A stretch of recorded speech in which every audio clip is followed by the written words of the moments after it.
Hello, class. Welcome to week 5.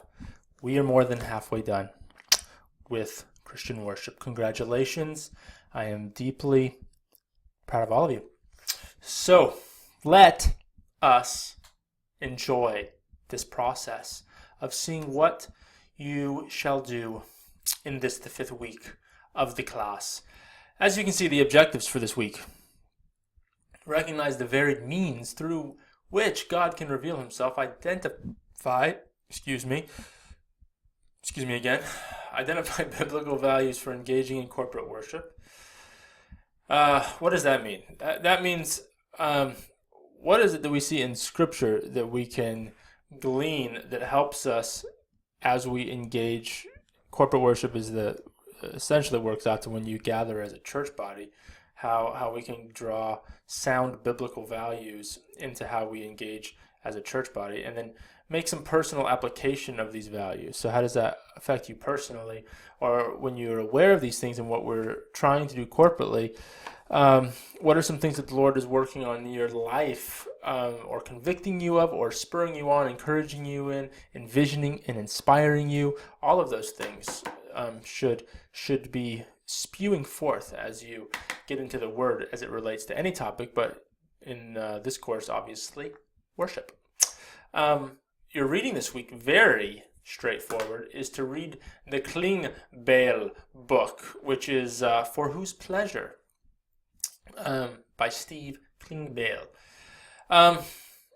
This book essentially gets at the concept that you've been getting at already in some of the previous weeks, which is it's making the hypothesis that the goal of biblical worship is to please God. Now, I don't think any of you, I get very few first year students that combat that or try to argue it much, but a couple of things I want you to look at. I might get into that in a second, but the goal of this assignment too, which is after reading the book, you're going to write a 500 to 750 word essay. So if you don't know how to do that, well, it's just doing word count in Microsoft Word. I believe that's 3 to 4 pages, I believe. Don't quote me on that. I'm blanking on, is it 250 words per page? So it might be 2 to 3 pages. It's either 2 to 3 or 3 to 4 pages. Sorry, but do the word count and figure it out. That is what we're aiming at. And I do prefer the Times New Roman 12-point font. Thank you very much. Do not mess with the indents because that will not affect your word count. Okay. The main thing of the essay. What did I learn through reading this book, and how can I apply it as I engage in corporate worship? So that's a reflection paper, kids, or friends, if you were not a kid. The idea here is that if you simply read the book, demonstrate that you've read the book and are chewing on the stuff in the book, it's very difficult not to get a good grade. It's also very easy doing grading to see someone who's just not really trying to engage with the work and is skimming things over and maybe quoting the book once or twice and doing nothing else.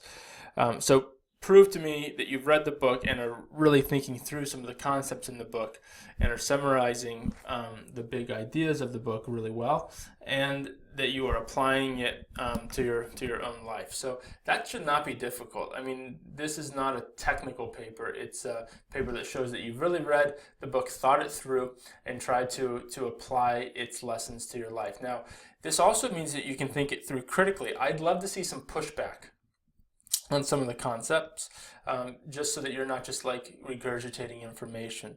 The discussion board this week is also relating to the book. So the first one, so this week instead of 3, you only have 2. So you need to write a post for each one, discussion A and B, and then just respond to one person from each A and B, so that you'll have posted a total of 4 times this week. Okay.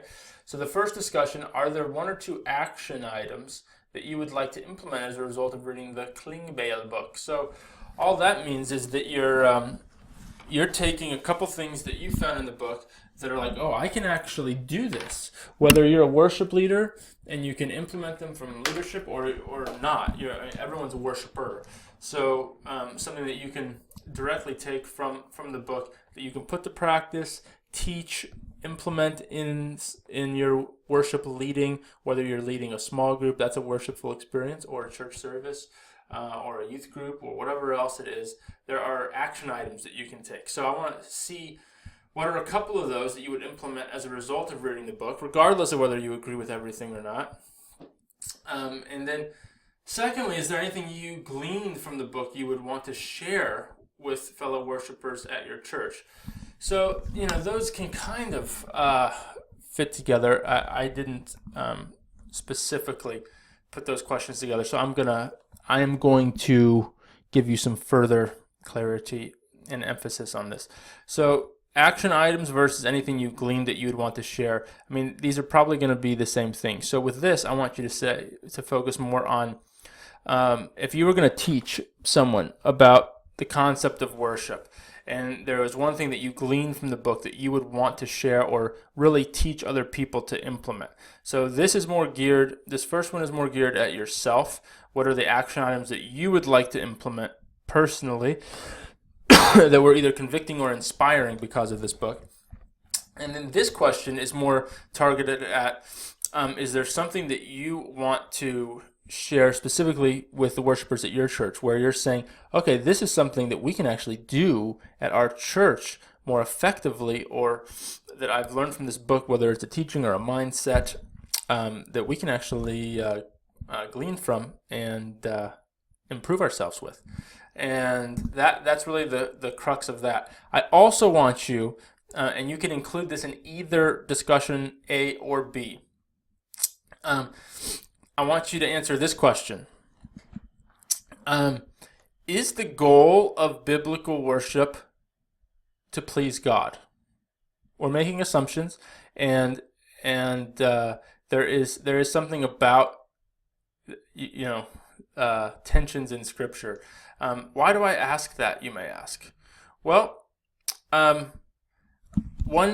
reviewer, one person reviewing this book or giving some critical feedback of this book, said this. He said, I agreed with everything in the book except the motivation. Yes, there are things we do that bring pleasure to God, but it is because we do those things in faith that He is pleased. Without faith, it is impossible to please God. The premise of this book is that our goal in worship is to please God.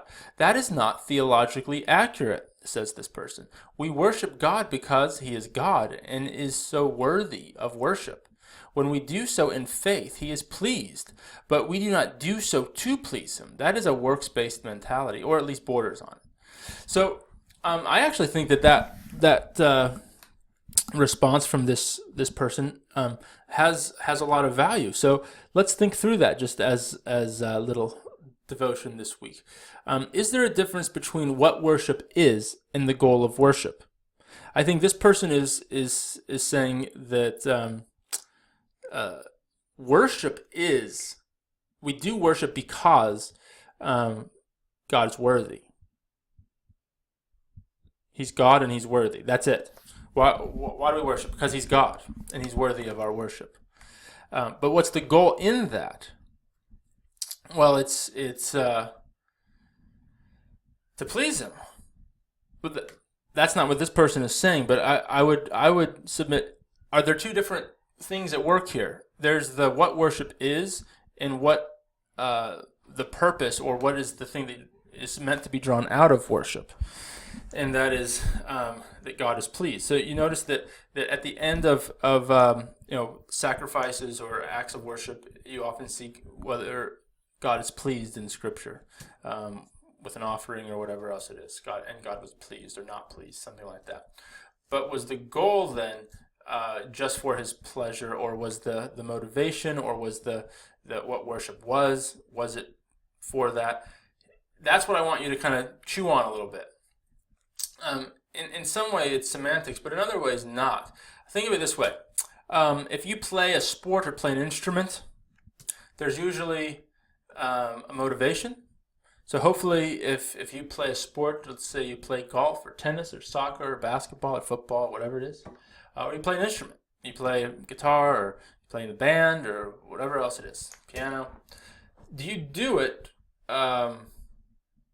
for any other reason besides enjoyment? Like, hopefully you do it because you enjoy it.